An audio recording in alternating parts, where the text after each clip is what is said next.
La frontière entre la Lituanie et la Biélorussie, la défense est renforcée. Avec le début du sommet de l'OTAN mardi, le pays est transformé en forteresse face à l'allié de Moscou. Au cœur des esprits, l'invasion russe de l'Ukraine. Depuis 500 jours, Moscou sème la mort et la destruction au cœur de l'Europe, cherchant à détruire l'Ukraine et à diviser l'OTAN. Notre sommet enverra un message clair. L'OTAN est unie et l'agression de la Russie ne paiera pas.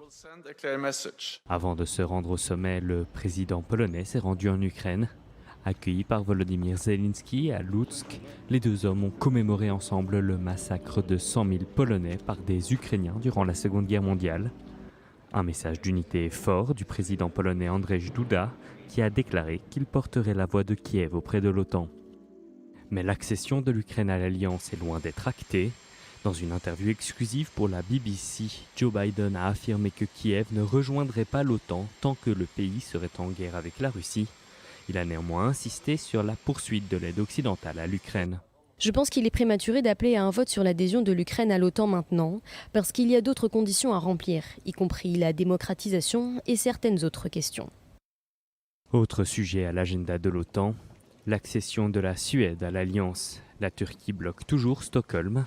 Recep Tayyip Erdogan rencontrera son homologue suédois à Vilnius pour essayer d'atteindre un compromis.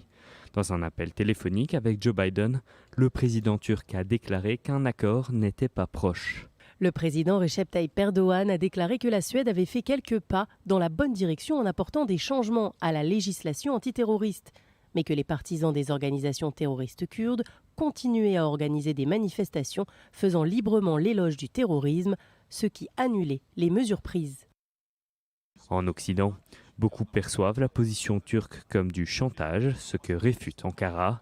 La Maison-Blanche a néanmoins soutenu la récente demande turque d'acheter des avions de chasse F-16 supplémentaires, un moyen de s'attirer les bonnes grâces d'Ankara.